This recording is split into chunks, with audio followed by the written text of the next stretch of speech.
I'm AJ'd out. I think everybody's AJ'd I'm AJ'd out. We're all AJ'd out, man. We're all AJ'd out. But they did look. They obviously they got asked about it. We're gonna go there. All right. I gotta say something before I read these quotes. I appreciate the honesty. All right. I love honesty. It's one of the reasons I love Doug Peterson. Just raw and honest yesterday on his interview on JAKIB Sports, as he always is. All right. It's one of the things that bothers me about Nick. I don't think he's always honest. All right. I get it. He can't always be, but I prefer it. Here is the comments on A.J. Brown. So I thought Howie was very honest. Sirianni said, I can't guarantee how anything's going to play out in the next season. I can't guarantee that. I mean, I'm thinking I'm going to be the head coach next season, but you can't guarantee anything past tomorrow. Kind of a John McMullenism right there, you know. Day by day, as you always say. Carl Brown, a great player, good teammate, good person, set his expectations he wants to stay. All right, classic Sirianni. Roseman said this. It's really hard to find great players. AJ is a great player. We're looking to improve in all areas, and you don't do that by subtracting. Similar to what he said earlier this summer, which we all agree with. And then he said this when asked about listening to offers, and this is where I thought the real honesty came in. He says, and he's said this before, but he seemed to say it more now. I think you go into the league year listening to offers for everything and anything. I don't think you can go into any conversation with anyone and just shoot things down without hearing what they have to say, because you never know. You never know on any player. If someone's going to give you something that you didn't anticipate and you won't even have the conversation, I don't think you're necessarily doing your job. I can't remember any time I've done anything that when I did it, I didn't think it was in the best interest of the team. It's always going to be about the team. If I start doing things that are about individuals as opposed to the team, I'm not doing my job.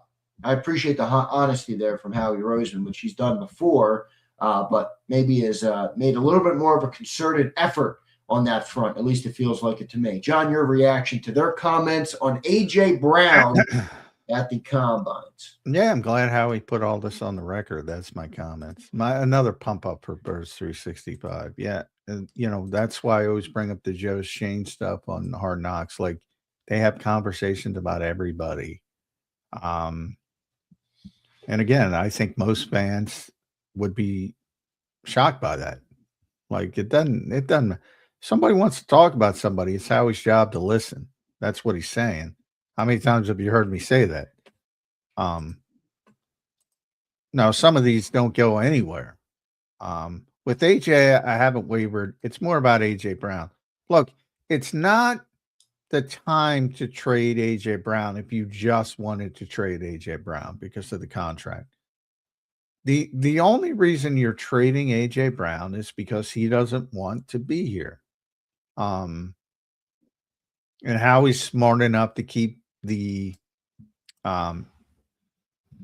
interest level up. He's not going to say, well, I'm trading him. He's got to go, because then you're going to get lowballed. And one thing we've also learned about Howie over the years, you look at it with Zach Ertz, he will hold on to the players. If he does not get the value he wants, he will hold on. And it might go all the way to the trade deadline.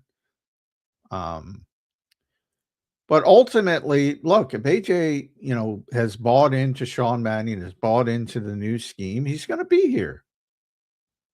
Because this is not the time to trade him. Right. But if he doesn't, go back to the Tomlin quote I've been saying all week. You don't want hostages. You want volunteers. And I think you saw, not that it's trying to, because AJ's not that type of person. He's not trying to blow up anything. He's just frustrated, and that's how he responds to frustration. Yeah, but I think it's fair to call for A.J. Brown to be a little bit more emotionally mature. Yeah, and they have, believe me, they've had that discussion. I like all the way up to Jeffrey Lurie. They have had that discussion. That's fair Nick has had that discussion with him. Demonstrated performance would say, yeah, he might be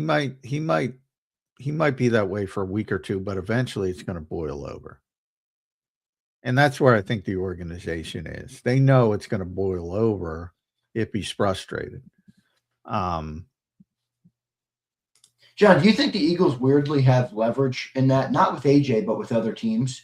Because like you just said, if you don't wow me with an offer, why am I gonna move?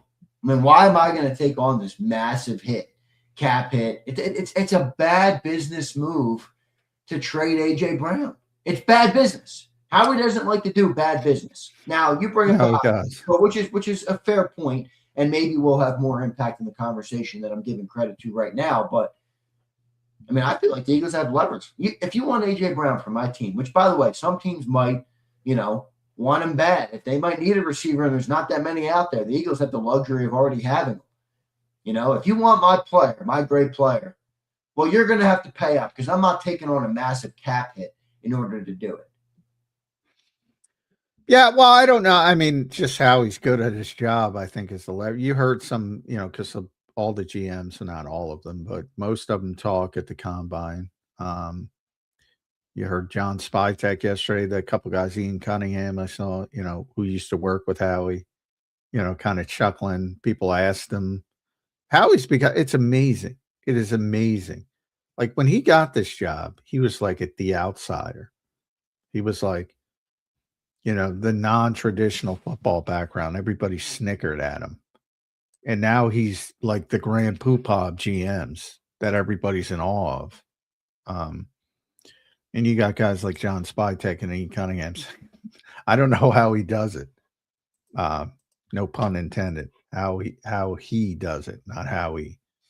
That's a pretty amazing compliment to get from your peers. Yeah. Thomas Dimitrov used to say, you get that call and it's like, hey, buddy. And it always starts with a second round pick. Yeah. He's become this, with his peers, which I know is probably most important to him. He's like, they're in awe. And it's because of how he does his job. So, yeah, I mean, he deserves all the flowers he gets. Sometimes people think every move is perfect, which I pointed out they go too far. But yeah, I don't worry about him gaining leverage. And as he said, and it might be cliche in a reason, but that's how he operates. What's best for the team. If you're looking at one little, and this is, I can tell you from talking to Howie over the years, this is the thing that drives him most crazy. When reporters ask him questions and they don't understand that like one decision affects another decision, drives him nuts. So in the case of AJ Brown, yeah, if you look at it in just the little compartmentalized, he's a good player, it's a big cap hit, it's not good business to trade him. That's all 100% true. But there's other parts to it. Yeah. There's other tentacles to it. And the point of he's frustrated, he's making it difficult at times, not even on purposefully. And again, volunteers, not hostages. Like that factors in that. That's the only reason they're talking. John, that is why I brought up the leverage. Not because I think Howie needs it. And you're right that the reason he has leverage is because he's a great GM. But you talk about the perception around the league, right now with AJ. And you've talked about how everybody outside of Philly, in the league, in the know, thinks AJ's gone. That's where I think the leverage might be against Howie, where he can use, hey, if you want him, you're gonna have to give me a haul. It's kind of what my thought process. Well, he's not giving him away. I'll say that. I'm very confident in that. He's not, to the point, and that's where maybe you can criticize him with Zach Ertz, waiting so long. Maybe he does that a little bit too much.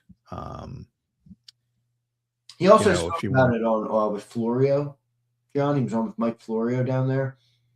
Good answer on AJ there. Basically talked about, how Mannion saw him, and, Mannion wants him to be a big part of the offense. I mean, obviously, Sean Mannion would be a dumbass to not want him to be a big part of the offense. But still, I do wonder, hopefully AJ is, not the hostage and wants to come back. And I think everything will be fine if he does. Yeah, I think, if he really wants to be back, he'll be here. I think the only reason he's gone is because he doesn't want to be here. As simple as that. From a football perspective, it doesn't make sense to move on from him. From a business perspective, it doesn't make sense. But similar with Carson Wentz, same things when that happened. Didn't make sense from a football perspective at the time, not revisionist at the time. Didn't make sense from a business perspective at all. Didn't want to be here. Just didn't want to be here anymore. And they moved on. And again, that worked. So people aren't going to go back and say, well, that was a bad decision. And technically, again, from a football perspective, it didn't make sense at the time. It didn't make sense, but they did it anyway because the player didn't want to be here. Here is a different opinion on this comment. Nick, thanks for your super chat, brother. Appreciate it, brother. $5 super chat from Nick Gonzalez. He says this: I'm up to 90% that AJ is gone. Diana basically said he's as good as gone on part of my take. Barstool, she's plugged in. I didn't hear the podcast. Not sure what exactly you're referring to, but she is plugged in. I don't know if that's what she said or if it's not, but. Yeah, I didn't see it, but yeah, she is. I said all the stuff that, and by the way, it's all true for all the people that think Diana's making shit up. She's not making shit up. It's all true. But again, the only context I had, generally it's coming from outside the organization.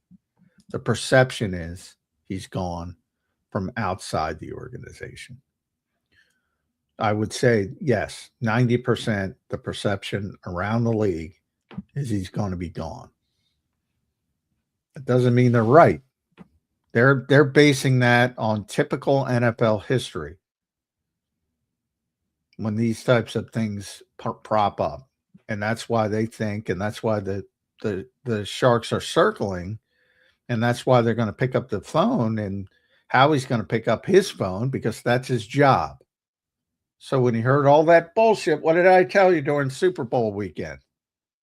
Whoever said that on the pregame show, the 17-hour pregame show. Oh, the Eagles haven't talked about trading A.J. Brown. You don't talk about trading anybody over Super Bowl weekend. Why would they? This is where it starts, the combine. And people will be calling, and Howie will pick up the phone, as he admitted he will pick up the phone. Where's the JMac meter? 53.47. Does it remain or has it shifted? No, 53.47 out. 53.47 out. All right. But again, that has more to do with, I don't think he's hyped up to be in this offense. And it has nothing to do with anything other than wanting to perform at a high level in the passing game. I just don't think that's going to happen here. We'll see what ends up happening with A.J. Brown.